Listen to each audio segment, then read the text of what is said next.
اچھا بھی بتا نہیں مطلب اس میں یہ ہے اس کی تمام چیزوں کو نا ہائی لائٹ کر کے اس کو ہم ایک چلو تھوڑا سا بتا دیتا ہوں. آپ بتا دو لیکن وہ ترتیب سے یہ بڑی مشہور و معروف کتاب ہے شواہد ولایت. تعارف سن لیں اس کتاب. اب اس کا تعارف سن لیں. یہ کہہ رہے ہیں نا انکار کر دو. کیسے انکار کر دو؟ اس کا تعارف سنیں. یہ کتاب ہے کیا؟ یہ تو ان کی بخاری اور مسلم ہے. یہ کتاب مہدویت کے نہایت ہی عالی مرتبت بزرگ اور میرا صاحب کے انتہائی چہیتے داماد، میرا صاحب کے جمہوری صاحب کے نہایت چہیتے داماد اور خلیفہ صدیق ولایت امیر سید خنمیر کے پڑ پوتے یعنی بندگی میاں سید برہان الدین کی تصنیف کردہ ہے. کر دو ان کا انکار. اگر ان کے کفری عقائد کا انکار کرو گے تو ان کا بھی انکار ہو جائے گا. جس نے کفری عقائد لکھے وہ خود کیا ہے؟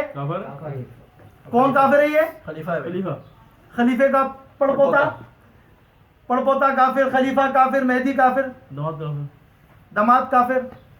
تو بچ کیا گیا؟ آپ کیسے انکار کر رہے ہو؟ آپ عقیدے کا انکار نہیں کر رہے، آپ مہدیت کا انکار کر رہے ہو. ہم آپ کو آپ کا عقیدہ بتا رہے ہیں.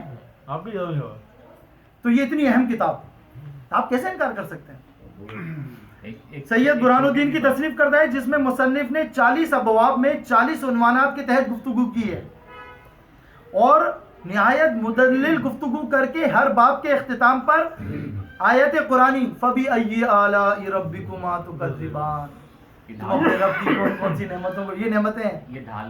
ہاں ہر باب کے لیے آخر میں یہ آیت لکھی ہے.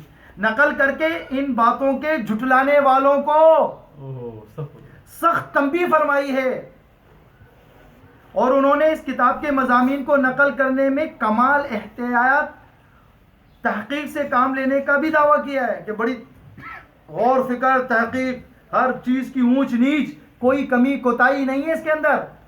بڑی تحقیق کر کے کتاب لکھی گئی ہے. اس کی بھی وضاحت کی انہوں نے. اور بقول ان کے انہوں نے میرا صاحب کے جلیل القدر تابعین، ان کے تابعی میرا صاحب کے کی تصنیفات، اب تابعیوں کی تصنیفات آ گئی. حجت مصنفین، پتہ نہیں مصنفین ہے، ٹھیک ہے. ایک کتاب انصاف نامہ، دوسری کتاب یہ تابعین کی کتاب ہے. ان کے حوالے دے رہے ہیں کہ میں نے ان سے یہ ماخذ کیا، سب کچھ نکال کے جمع کیا. مطلع ولایت، جنت الولایت جیسی معتبر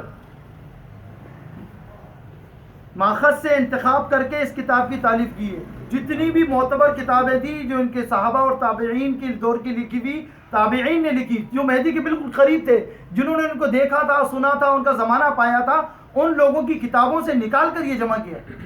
تو سوچیں اس کتاب کی کتنی اہمیت ہے مہدیوں کے نزدیک. یہ تو اصل مہدویت ہے، یہ تو عین مہدویت ہے، یہ تو بنیادی عقائد ہے، بنیادی کتاب ہے.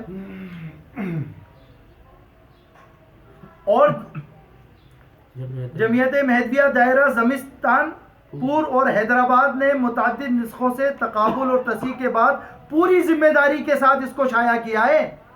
اس لیے اس کتاب کو مہدوی مذہب کے عقائد کے تحقیق کے لیے میں نے دوسرے رسائل پر ترجیح دی. یہ سب سے مستند کتاب ہے. یعنی ہو سکتا ہے آپ کی چھوٹی موٹی کتابوں کا تو انکار کر دو، لیکن یہ تو انتہائی مستند کتاب. اس میں سب موجود، اس میں بھی سب موجود ہے. اب اس میں کیا لکھا ہوا ہے دیکھیں.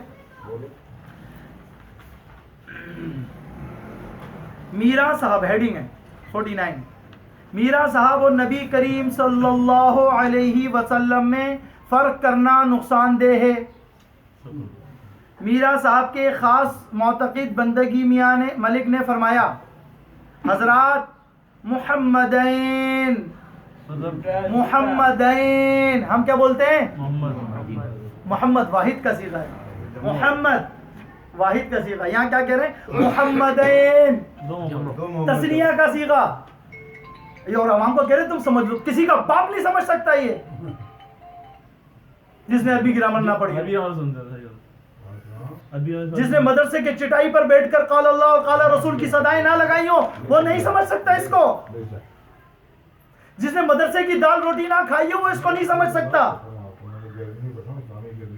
دھوکہ دے رہے ہو، بے وقوف بنا رہے ہیں آپ لوگوں کو. کہ تم پڑھ لو, اگر تمہیں لگے کہ کوئی کمی کوتاہی ہے تو اس کو چھوڑ دینا, انکار کر دینا.